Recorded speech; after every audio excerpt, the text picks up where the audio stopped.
Blog post 1. My reflection is dead. Dear reader, I have seen death. And no, that isn't clickbait. For once, I'm at a loss for words. This morning I woke up. Nothing funny there, and I don't like to start my post with it, but it's the only normal thing that happened. And I went into the bathroom to get ready for the day. I was twiddling with the end of my hair, still containing a sleep braid to keep my curls within reason. Check out previous posts for hair care advice. I already had toothpaste on the toothbrush and lifted it up to my mouth when I noticed I had no reflection. At first, I thought it might be some sort of prank. Last month, that was all the rage, and I know I pranked quite a few people myself. I have no idea how someone would get a reflection to not reflect. If you do, maybe shoot me a DM. Anyhow, back on point. I'm feeling a bit scattered by all this. Everything else in the mirror was reflecting correctly. Even the toothbrush showed up as I lifted it up. Thinking something might be wrong with the mirror, I picked up my hand mirror and focused it on my face. Nothing. No matter how I twisted or turned the angle I stood in, I couldn't catch my reflection at all. I always like to see myself in the morning, pretty certain it's normal, but somehow not being able to view my reflection made it truly desperate that I get a glimpse. I'm sure you remember from my post last month that I had those full-length mirrors installed in the living room, so I could focus on my dancing form better. This morning I decided to skip the toothbrushing and I hurried out to give my dancer's mirror another use, giving me peace of mind. I was hoping to see my reflection there. Maybe I should have hoped more carefully, because while I saw my reflection, it wasn't exactly soothing. What I actually saw was my reflection lying dead on the floor. Not proud of it, but I kind of froze at that point, just staring. Did this mean that I was dead? Maybe I was a ghost and just didn't know it yet, wandering around my house, but without a physical body, I couldn't reflect. And the me lying on the floor was obviously dead. Pasty pale skin, limbs stiff, eyes glazed, and mouth white. Seeing myself dead was a very surreal sort of thing and not a heartening experience. But I felt real and alive. Just to assure myself, I pressed a finger to my neck and there was a pulse. My mouth tasted sort of bitter and swampy. You know, like I'd skipped brushing my teeth this morning. I pinched my arm and the bite of my nails hurt. There aren't a lot of facts about ghosts to check against, but I didn't think I fit the bill. Let me know if you have any pertinent facts. My first reaction was to run out of the house, but something about my dead reflection called to me. In the reflection, I was wearing my pajamas and my hair was still in my sleep braid, pretty much exactly as I looked physically in real life, except my reflection was holding the scrap of paper with neat black writing on it. Her dead fingers were clamped tightly on the paper. I recognized the handwriting as my own and moved closer, trying to get a peek at what the mirror me had written. No matter how I turned or twisted or adjusted the light, I couldn't make it out. And I didn't really have time to figure it out. It's a workday after all. Though I'm not sure what the percent for skipping work after seeing your dead reflection is, but I know my boss wouldn't like it. More on this later. I'm off to work, but I feel like there's something on the paper that I need to discover. Something important. Blog post 2. Following the clues. Dear reader, okay, back for another entry. 2 posts today won't become my new normal, but just this once it seems justified. My reflection wasn't in any of the mirrors at work or on any reflective surfaces. I thought I could power through and just have a normal day, but that didn't work. I haven't even gotten around to answering all of your comments. Sorry about that. It was just too weird seeing myself absent from the windows I walked by in the bathroom mirrors. I haven't been able to focus on anything else. So I bowed out of work, sick. Everyone believed me. I must look afraid. Not like I can tell, since I can't see myself. And no, I'm not posting any pictures. I'm a little afraid I won't show up there either, so I'm not looking. Not being able to see myself is just awful though. Except, that's a lie. I can see myself. Just, I can only do that in the reflection on the dancer's mirror in the living room. I'm glancing over at her now. She's still in her pajamas and sleep braid, and the paper is still clutched in her hand. I admit that by the time I bailed on work and saw all of your curious comments from this morning's post, I was committed to reading what the paper said. But no matter what I tried, I couldn't make it out. I even attempted bringing a magnifying glass, but that reflected in the mirror and blocked the paper entirely. That attempt failed, and without some sort of aid, the angle was just too bad and the words were too distant. Luck was on my side. Was it? I mean, if luck was really on my side, none of this would be happening. And when I get up to get some fresh air, my hair blew up in my face, tickling at my nose and cheeks. I had an idea. Despite what some of the trolls on this page think, I do have those on occasion. The wind was really kicking outside, and if that was true here, maybe it was true for my reflection's reality. After all, everything else from the room I was in was still reflecting properly. Once I was back inside the house, I opened the window and let the wind rustle the paper in my reflection's hand. The first attempt didn't really help. The second attempt knocked the paper loose just a little, freeing one corner of the paper to rustle and wave as the gust of air hit. After a few tries of opening and closing the window, I got the note into a position that was readable. I had to squint, but I made out the text.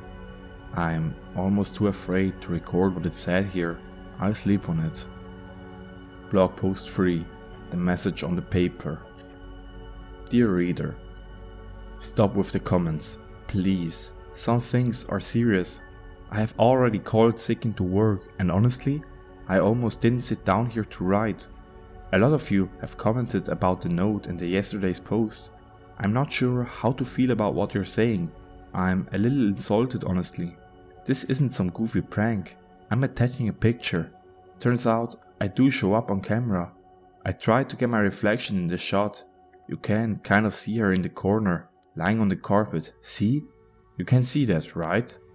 Once I took the picture, I threw a new blanket over the spot where my reflection is lying.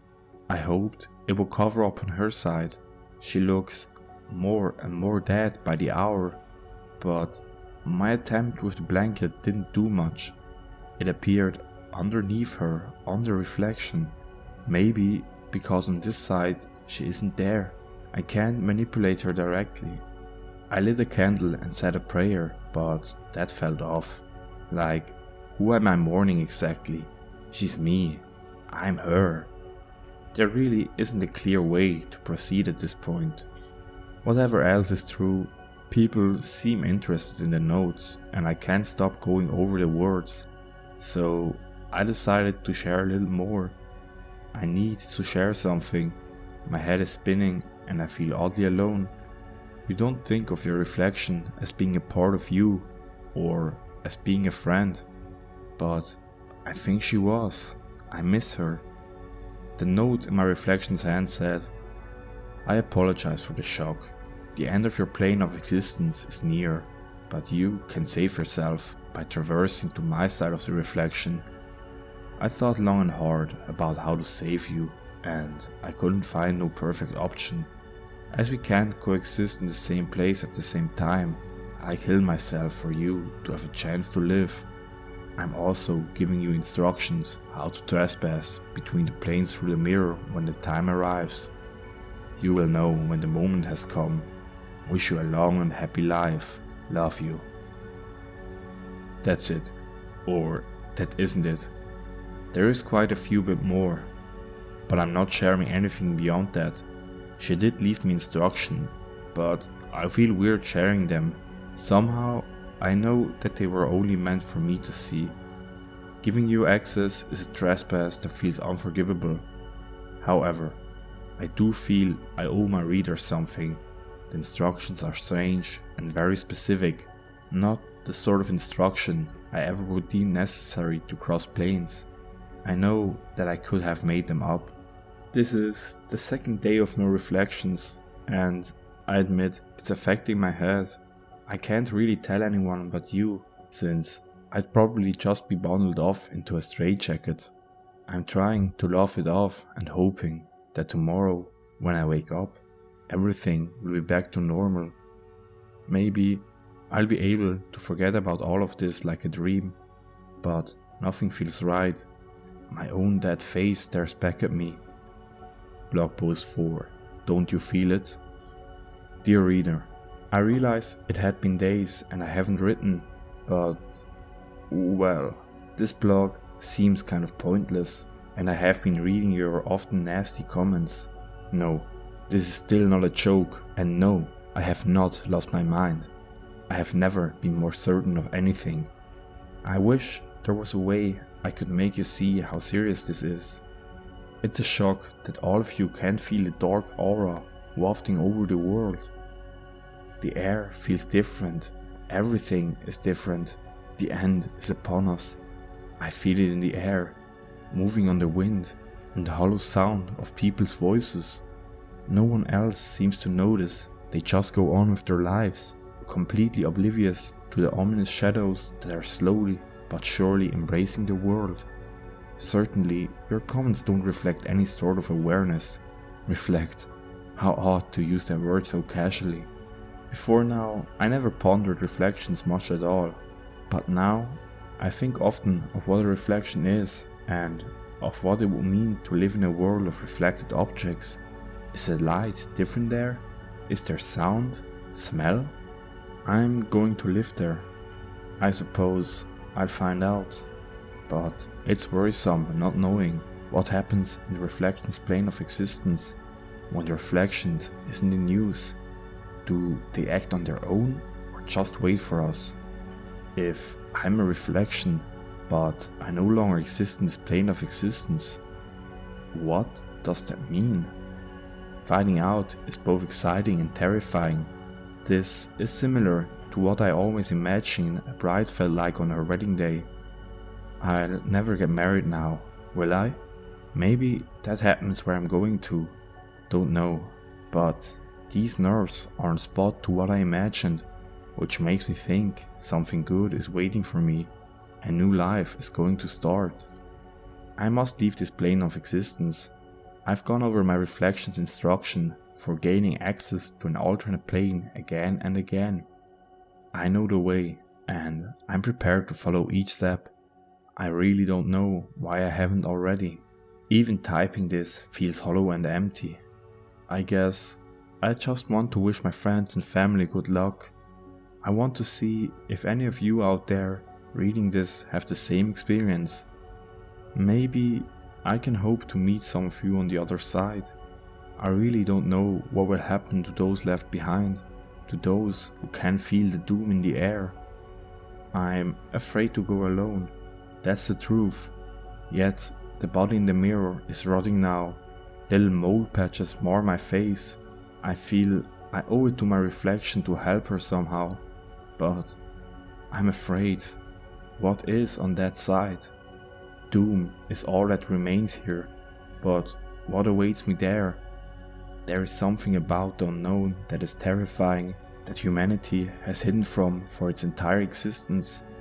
We like to understand, but sometimes understanding is not in the cards. Sometimes we need to have faith. Blog post 5. Peace. Dear reader, all doubt has fled. I am on the only path possible for me to take. Even reading your comments now leaves me with a slow, sad feeling, as if even in this impersonal medium of the internet, I can feel the clouds swooping in and drowning out the edges of this plane of existence. You mean nothing, or you mean everything, but that version of everything is fading. This will be my last blog post. I apologize, but your comments will go unread. This is the last time I will sit at this computer and reach across the electronic void. A new home will welcome me soon. I am certain that peace, serenity, and beauty awaits me.